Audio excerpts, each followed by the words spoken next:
आनंद भाई, सबसे पहले मैं आपसे शुरू करना चाहता हूं, ये वो इलाका है जिस इलाके में अगर हम बताएं 2017 में भारतीय जनता पार्टी को 59 में से 49 सीटें मिली थी, 44% वोट मिला था। लेकिन फिर भी कहा जा रहा है समाजवादी पार्टी का गढ़ है, यहां यादव बाहुल इलाका माना जाता है। तो क्या 2017 का ही परफॉर्मेंस बीजेपी करने जा रही है या उसमें कुछ ठेस लगने वाली है? देखिए, जैसा आपने कहा, ये 16 सीटें, जो 16 जो जिले हैं, ये थर्ड फेज कॉकटेल ऑफ 3 है। पश्चिमी उत्तर प्रदेश, बुंदेलखंड और अवध रीजन का एक कॉकटेल है। तो बिल्कुल एक तरह से एक मिजाज नहीं है हर एक वोट का।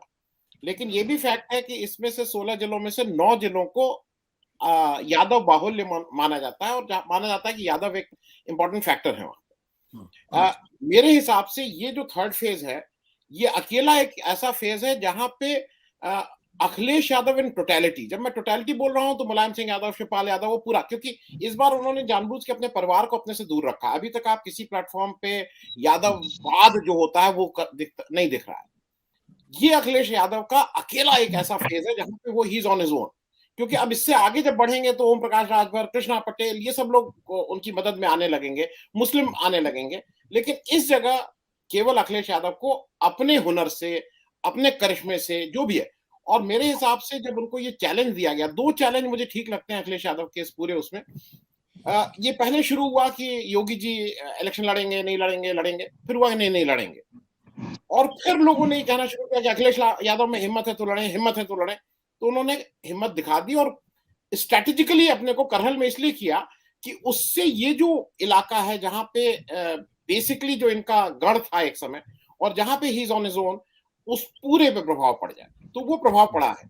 और इसी से एक रिलेटेड बात यह है, क्योंकि कोई बोल नहीं रहा है इसको, डिप्टी सीएम भी ताल ठोक के आ गए कि हम भी लड़ेंगे। दूसरी डिप्टी सीएम साहब जो ब्राह्मण हैं और जो ब्राह्मण के कोटे से बने थे डिप्टी चीफ मिनिस्टर, वो कहां है किसी को नहीं पता। वो लखनऊ के मेयर रहे हैं भाई, इलेक्टेड मेयर रहे हैं। उनको क्यों भाजपा ने घर में बिठा दिया, ये भाजपा ही वाले जाने। एक ही सिर्फ दिक्कत थी लोगों को कि पिछले वाले इलेक्शन में यादव वर्सेस नॉन यादव का एक एक्चुअल पोलराइजेशन हो गया था, जो किसी भी गांव में होता है। क्योंकि यादव जो है वही मेहनती होते हैं, खूब मेहनत कश होते हैं, पैसा कमाते हैं, तो थोड़ा थोड़ा सा वो ये हो जाते हैं कि फिर वो पंडित जी को, जैसे विनोद अग्नोत्री साहब हैं, ये हमारे अगर ईस्टर्न यूपी के हों तो हम इनको पां लागी बोलेंगे कि बाबा पां लागी। लेकिन अगर मैं पैसा ऐसा कमा लिया और यादव नहीं हूं तो मैं बोलूंगा, और पंडित क्या हाल है पंडित, तो मैं पंडित जी हटा दूंगा। तो वो एक था।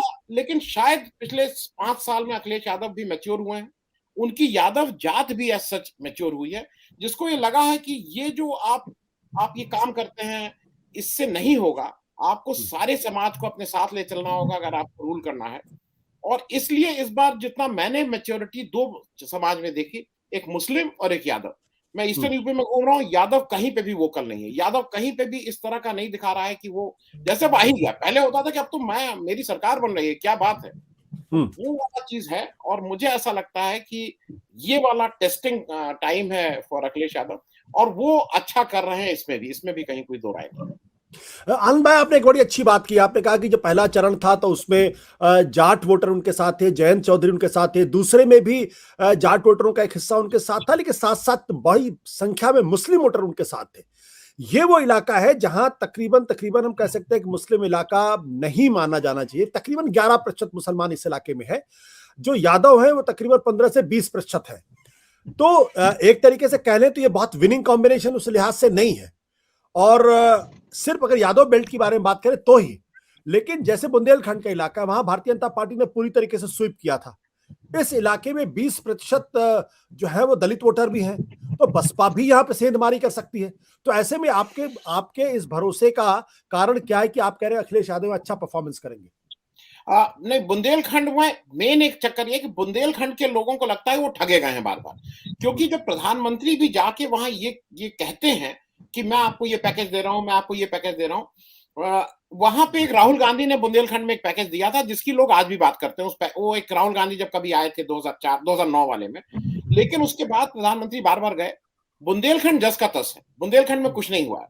दूसरा, इन लोग शायद, मुझे ऐसा लगता है कि कभी कभी ज्यादा उत्साह में, जैसे झांसी स्टेशन का नाम रानी की झांसी करने का कोई मतलब नहीं था।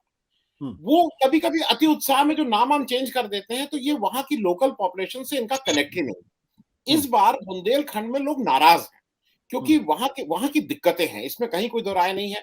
पूरे उत्तर प्रदेश में अगर सबसे पिछड़ा हुआ इलाका देखा जाए, जो मिनरली बहुत रिच है, जहां पे मतलब बिजली का उत्पादन सब कुछ है, लेकिन उनको वो उस तरह से उत्तर प्रदेश में वो स्थान नहीं मिल पा रहा है। तो वहां के लोग गुस्सा हैं और ये गुस्सा डबल इंजन सरकार होने की वजह से जितना योगी जी से उससे ज्यादा शायद मोदी जी से है। तो ये इनके अगेंस्ट काम कर रहा है और चूंकि Akhilesh Yadav as an alternative खड़े हुए हैं, हो सकता है वो अगर बसपा इस समय अल्टरनेटिव की जगह कर रही होती तो बसपा के साथ जाता। लेकिन पूरे प्रदेश में क्या हो रहा है कि अखिलेश, वो प्रदीप जैन का इलाका था, एक जमाने में कांग्रेस के कद्दावर नेता थे, बन गए थे मंत्री भी पहले ही अटेम्प्ट में। लेकिन आज की तारीख में अगर मुझे अल्टरनेटिव वो टीना इफेक्ट जो है वो आज अखिलेश के लिए बहुत ठीक से काम कर रहा है कि अगर किसी को मोदी जी को या इनके अगेंस्ट वोट देना है तो Akhilesh is the only choice. सत्य हिंदी का ऐप डाउनलोड करें गूगल प्ले स्टोर पर।